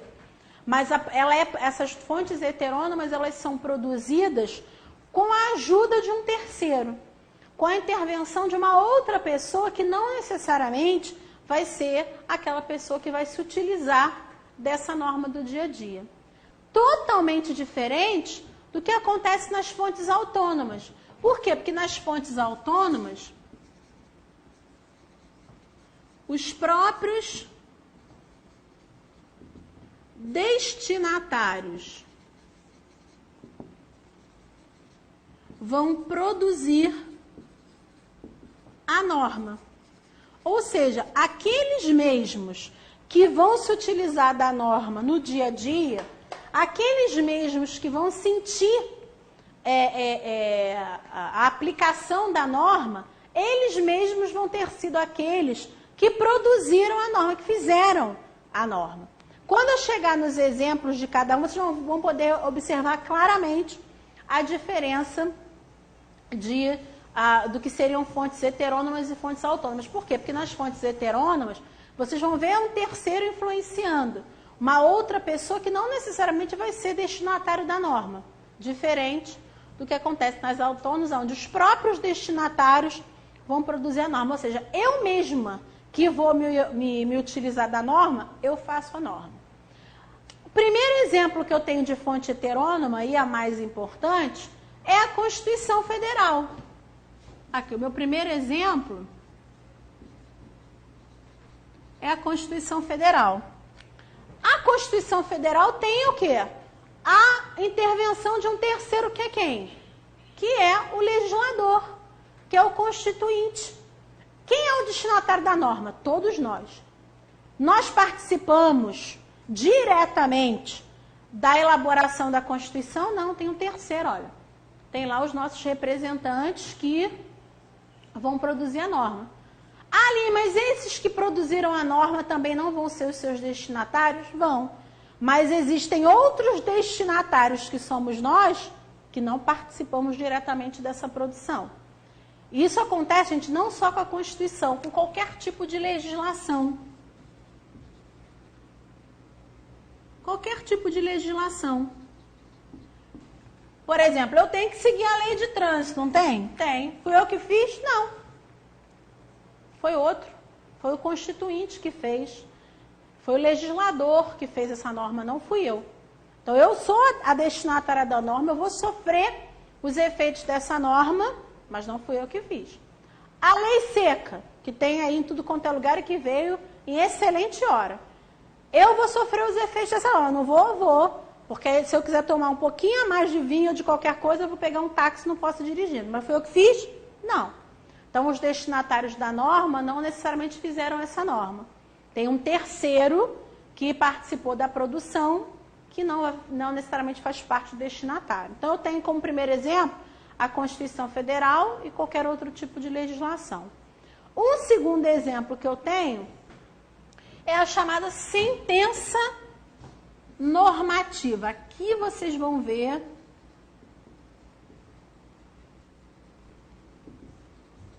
a existência mais clara ainda desse terceiro. Por quê? A sentença normativa, ela surge na seguinte situação. Os empregados e os empregadores estão tentando negociar, estão tentando fazer um acordo coletivo, estão tentando fazer uma convenção coletiva, mas não conseguem sair daquele impasse. Briga de lá, briga de cá, confusão daqui, confusão de lá, mas não conseguem chegar a um denominador comum.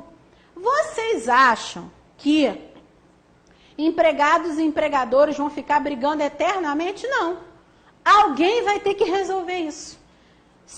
Aí vamos pensar, se eles não conseguem chegar a um denominador comum fazendo um acordo coletivo, se eles não conseguem chegar a um denominador comum fazendo uma convenção coletiva, foi o seguinte, aí eles vão pensar, vamos fazer o seguinte, vamos botar isso lá na mão do judiciário, vamos entrar com um dissídio coletivo, que aí eles vão resolver o que é melhor para a gente.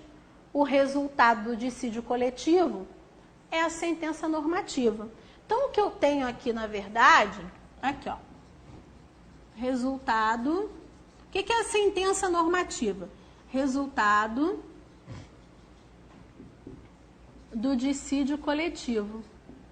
Aonde o TRT, ou seja, os desembargadores, porque o dissídio coletivo, ele vai ser ajuizado não no juiz de primeiro grau como eu, vai ser ajuizado diretamente para o desembargador julgar. Então, eu vou ter o TRT resolvendo o que as partes vão ter que aplicar no dia a dia. Quem são os destinatários dessa sentença normativa? Os empregados e o empregador. Mas eles resolveram tudo sozinhos? Não, ó. Um terceiro foi o juiz, foi o desembargador. TRT, o Poder Judiciário, entrou aí para poder resolver. e não deixa de ser uma fonte do direito do trabalho. Então, as fontes heterônomas, elas não são produzidas necessariamente por aqueles que vão sofrer os efeitos da norma. Não são os destinatários da norma sozinhos que vão elaborar essa norma. Vai ter sempre um terceiro que vai intervir, que vai entrar nessa jogada aí para poder fazer com que eu tenha uma norma e esse terceiro não necessariamente é o destinatário da norma. E os exemplos mais comuns da prova é a Constituição ou qualquer tipo de legislação, porque eu tenho o terceiro, que é o legislador, que é o constituinte, que vai fazer a norma para mim, para vocês, para todo mundo, que somos os destinatários, mas não participamos diretamente, e a sentença normativa, quando as partes não conseguem sozinhas chegarem a um acordo, vamos deixá-la na mão do judiciário para resolver. Já que o juiz, o TRT, é o terceiro que vai resolver, a sentença normativa acaba sendo um exemplo de fonte heterônoma. Diferente disso, fontes autônomas.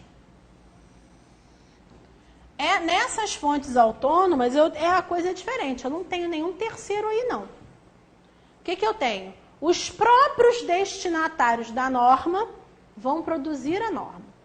Aqueles próprios que vão sofrer os seus efeitos é que vão fazer a norma. O primeiro exemplo que eu coloquei para vocês, nós até já vimos aqui, são os acordos coletivos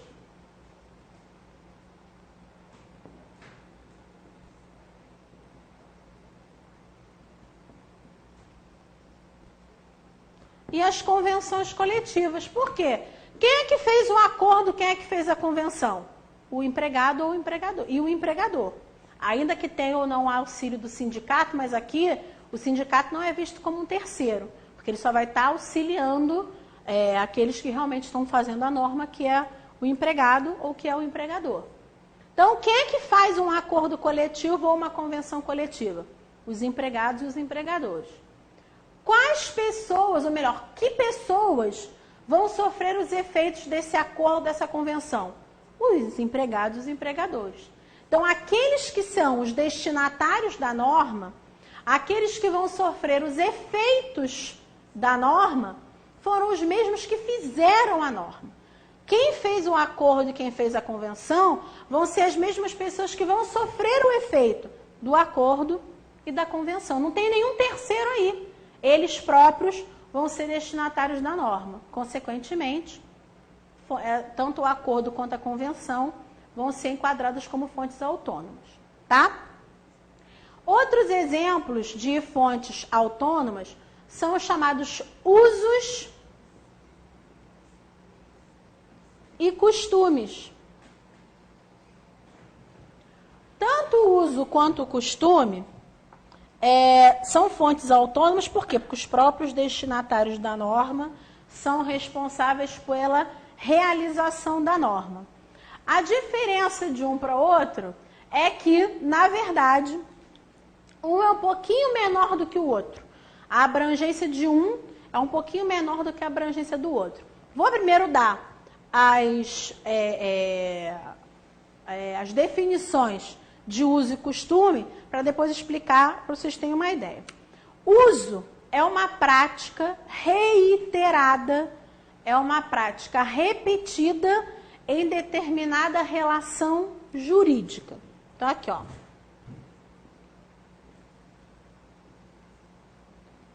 Prática reiterada em determinada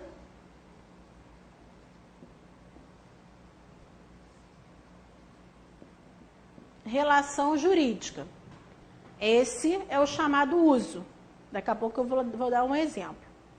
Já o costume é uma prática reiterada, ou seja, uma prática habitual, uma prática repetida em determinado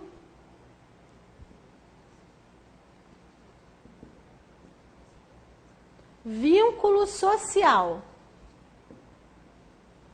Ou seja, dentro da sociedade. Então, o uso, ele é um pouquinho menor, porque ele é uma prática reiterada dentro de uma relação específica, dentro de uma relação jurídica. Já o costume é uma prática reiterada dentro de um vínculo social, ou seja, dentro da sociedade como um todo. Tanto um quanto o outro, como eu disse, tanto um como o outro vão ser produzidos por aqueles que vão se utilizar desse uso ou daquele costume.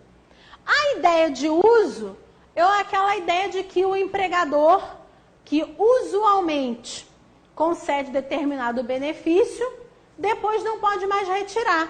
É o quê? Uma prática reiterada dentro de uma relação jurídica. Por exemplo, Cássio, que é o câmera, um dos câmeras, Cássio e Gilson. Aí, o Cássio, ele trabalha para mim de segunda a sexta, de 8 às 5. Aí, teve um dia que eu chego pro Cássio e falo assim, Cássio, olha só, hoje já são 4 da tarde, não tem mais o que fazer, pode ir embora. Ele falou, tá bom, pegou as coisas dele e foi embora.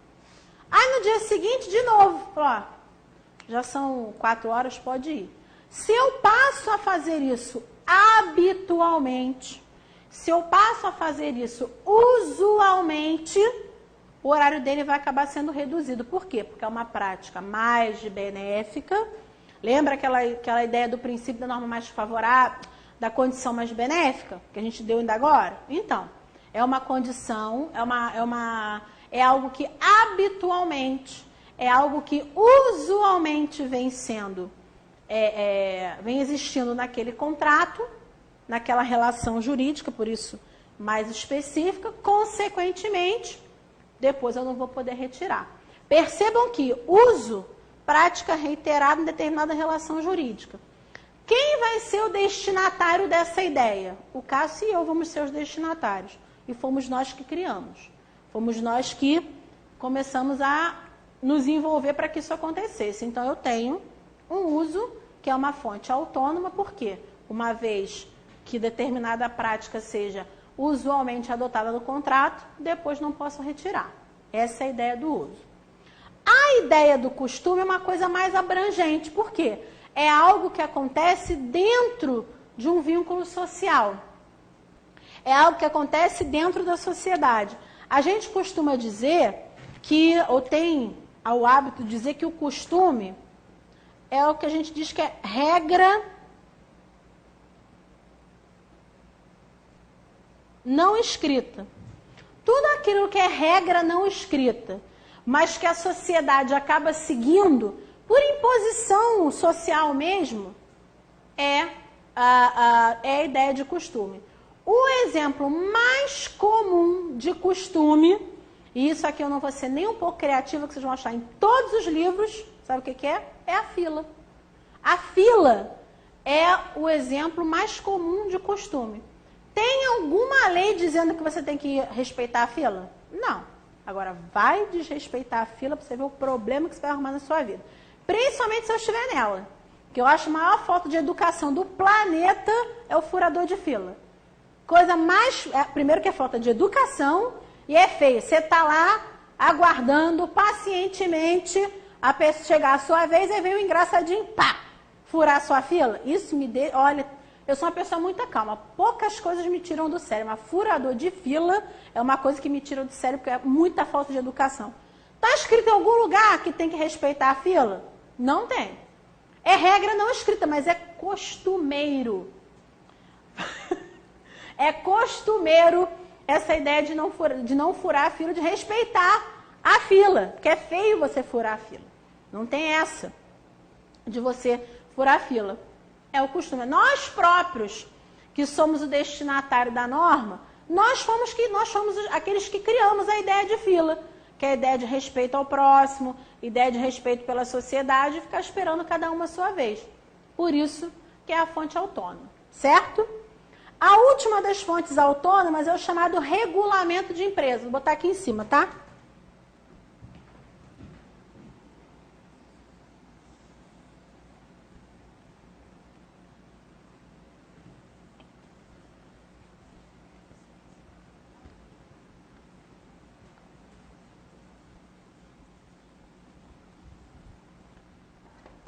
Aqui, ó.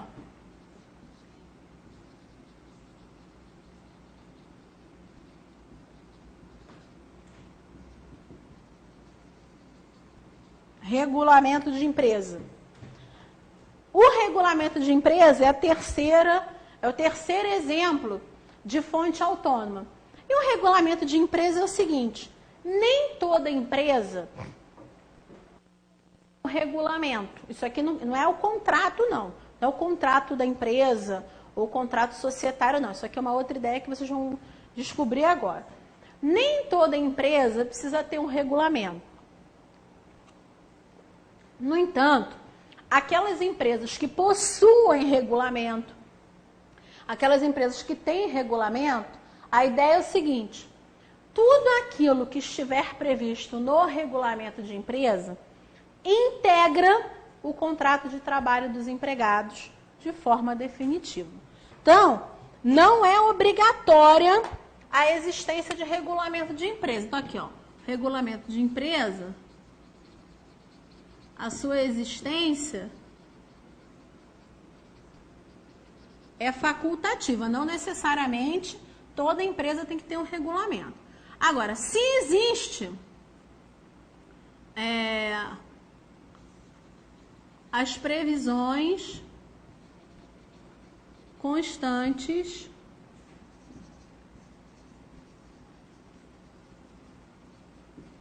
do regulamento de empresa, integram definitivamente o contrato de trabalho. É como se o regulamento de empresa tivesse uma natureza jurídica de cláusula contratual. Ou seja, tudo que faz parte do regulamento integra o contrato de trabalho dos empregados, faz parte do contrato de trabalho dos empregados para todos os fins.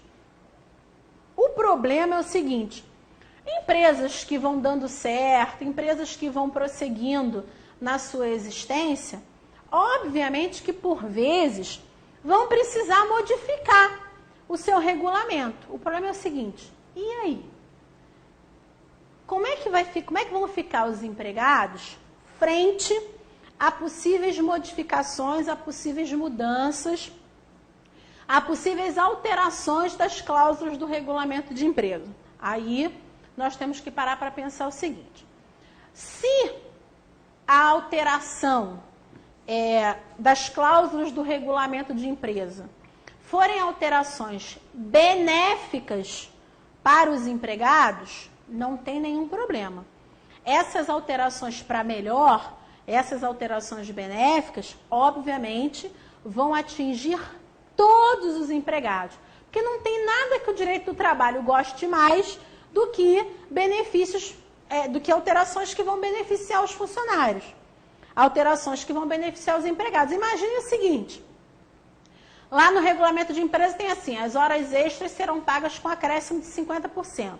De repente, muda o regulamento: as horas extras vão ser pagas com acréscimo de 80%. Pô, é uma alteração para lá de benéfica.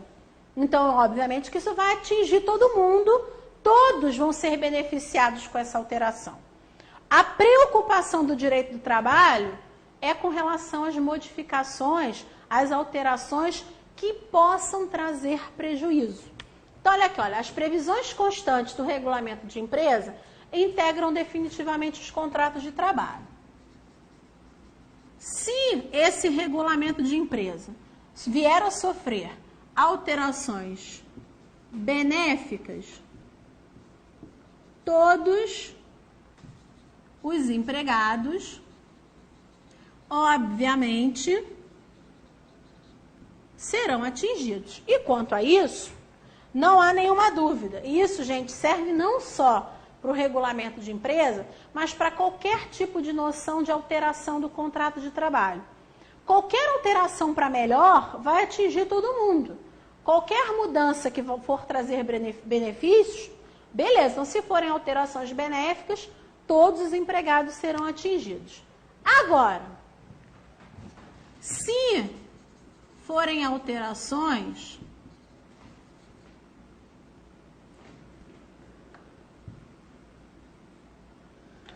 forem alterações prejudiciais, se forem alterações que venham a trazer prejuízos para os funcionários, atinge os funcionários, não atinge, atingem só alguns, não atingem todos.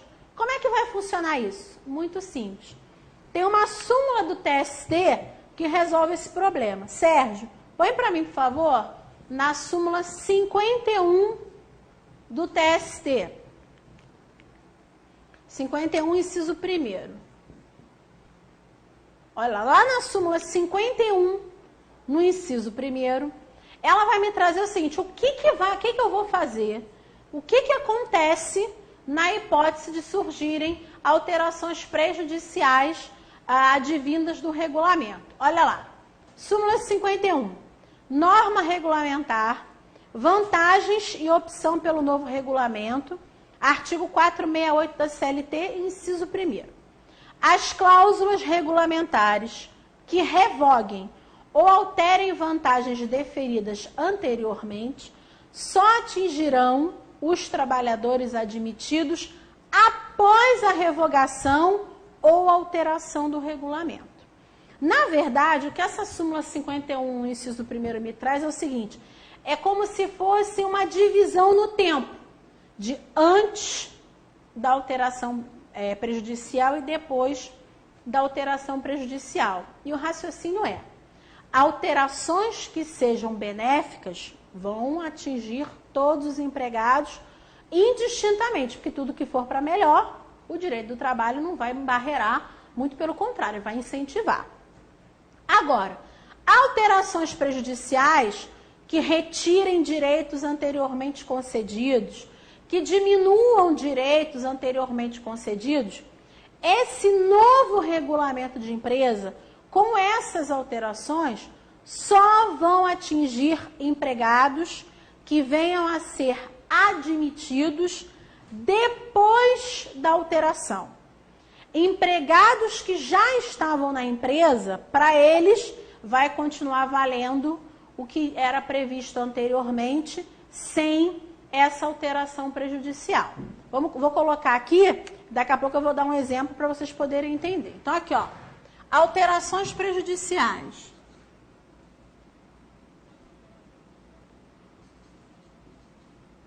Essas alterações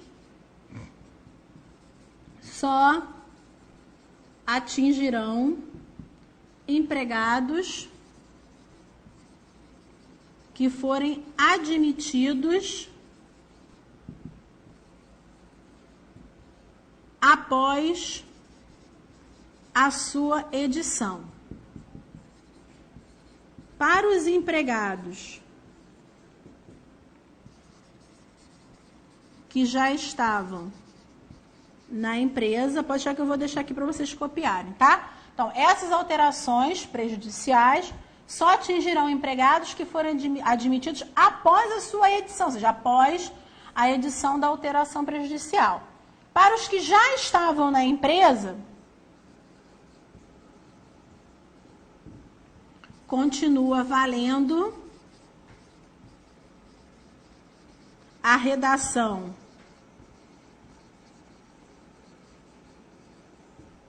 do regulamento anterior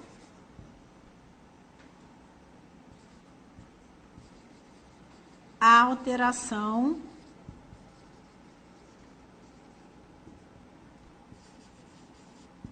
prejudicial.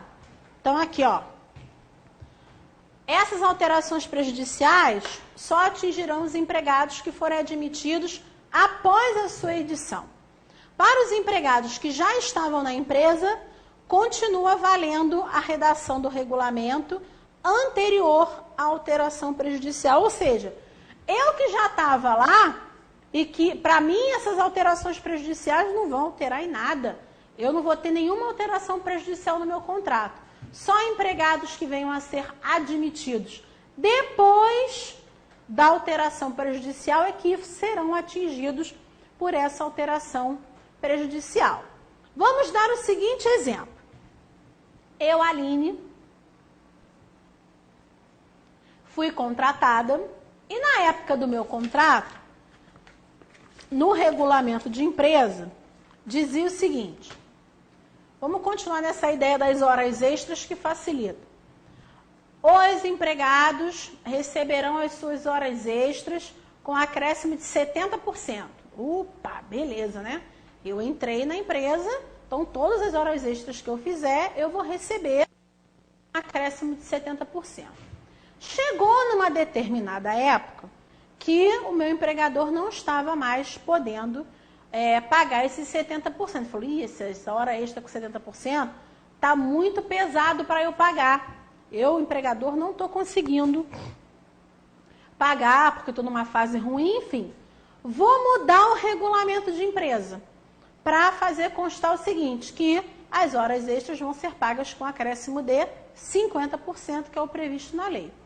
É uma alteração prejudicial, concorda? Porque está diminuindo o valor do acréscimo da hora extra. Se é uma alteração prejudicial, eu, Aline, que já estava lá, não vou ter o meu adicional de horas extras rebaixado. Eu vou continuar, para mim vai continuar valendo o quê? A redação de antes dessa alteração. Apenas empregados que forem admitidos depois dessa mudança, dos 70 por 50, é que vão receber com adicional de 50%. Eu e todos os outros empregados que já estávamos lá e que fomos admitidos com uma hora extra de 70%, vamos continuar recebendo os 70%. Não vai ter nenhuma mudança com relação a isso. Haverá mudança para aqueles que forem admitidos depois da alteração. Por isso que eu falei que é uma divisão no tempo. Eu tenho que ver quando a alteração prejudicial foi feita. Aqueles que já estavam lá antes vão continuar, nesse meu exemplo, recebendo os 70%. Os que forem admitidos depois é que vão sofrer os efeitos e que vão entrar já com os 50%. Entendido? Muito bem. A gente está falando, vimos princípios, vimos fontes, e nós estamos falando desde o início de quê? De empregado, empregador, empregado, empregador. Agora, o que é preciso para que eu seja considerado um empregado? Quais os requisitos, quais as características que eu vou ter que preencher? Quais as características, os requisitos que eu vou ter que possuir para que eu possa efetivamente ser considerada uma empregada e para que eu possa ter direito à minha carteira assinada? Muito simples. Vou botar lá na frente, tá, Cássio? Que eu vou precisar do quadro todo já. A gente vai ter o conceito de empregado no artigo 3º da CLT. Lá no artigo 3º da CLT, até porque eu preciso que a gente tenha aqui a ideia do que é empregado, até para que a gente possa diferenciar a chamada relação de emprego da chamada relação de trabalho, que a gente vai ver daqui a pouco. Então, aqui eu tenho, olha, para que uma pessoa possa ser tido como empregado, ele precisa preencher os requisitos do artigo 3º da CLT. Porque assim, todo mundo que trabalha para alguém, todo mundo que presta um serviço, é um trabalhador. Por exemplo, eu presto serviço aqui pelo LFG, eu sou um trabalhador. Agora, mas será que eu sou empregada do LFG? Isso já é outro problema. Então, todo mundo que presta um serviço, todo mundo que presta um trabalho, que despende energia a favor de alguém, é um trabalhador. Agora, se esse trabalhador é um empregado, aí a coisa é um pouco diferente. Sabe por quê? Porque para ele ser empregado, ele precisa obrigatoriamente preencher todos os requisitos previstos no artigo 3º da CLT. Põe para mim, Sérgio, por favor. Então, lá no artigo 3º eu vou achar a definição de empregado. Vamos ver como é que funciona. Põe para mim, por favor. Olha lá. Considera-se empregado toda pessoa física que prestar serviços de natureza não eventual a empregador sob a dependência deste e mediante salário. Então, eu tenho, nesse artigo 3º, e, obviamente, levando em consideração a doutrina eu tenho 5 requisitos que obrigatoriamente uma pessoa vai ter que preencher para que ela possa ser tida como empregado. Quais são esses 5 requisitos? Vamos botar ali, por favor. Então, eu tenho aqui, ó, vou colocar os 5, depois vou explicar cada um. Tem que ser pessoa física, esse é o primeiro. Tem que trabalhar com pessoalidade, esse é o segundo. Deixa eu ver na ordem que eu coloquei no roteiro. Tem que trabalhar com a chamada não eventualidade. Tem que trabalhar com não eventualidade, qual foi o que eu botei depois? Onerosidade. E por último, com subordinação. Então, eu preciso, para que uma pessoa possa ser tida como minha empregada, para que eu tenha obrigação de assinar a carteira dela, essa pessoa tem que trabalhar para mim com esses 5 requisitos. Tem que ser pessoa física, trabalhar com pessoalidade, muito cuidado, porque existem alguns livros que colocam que trabalho por pessoa física e pessoalidade são a mesma coisa. Vocês vão ver que são características totalmente diferentes. Então, cuidado, eu vou trazer aqui as diferenças para vocês não lerem, às vezes, algum texto ou alguma coisa na internet, porque são diferentes, tá? Tem que trabalhar com não eventualidade, onerosidade e subordinação. Antes de dizer cada um deles, vocês têm que ter ideia do seguinte, que esses requisitos, eles são cumulativos. Ou seja, eu, Aline, ou eu, ou qualquer outra pessoa que venha trabalhar para qualquer um, tem que ter esses 5 existentes nessa relação jurídica cumulativamente, ou seja, um somatório. Por isso que eu botei, é pessoa física, mais pessoalidade, mais não eventualidade, mais onerosidade, mais subordinação. Gente, faltando qualquer um desses requisitos, qualquer um, essa pessoa vai ser qualquer coisa menos minha empregada. Vai ser uma prestadora de serviços, vai ser um trabalhador autônomo, eu não sei o que ele vai ser. Agora, empregado, ele não vai ser. Por quê?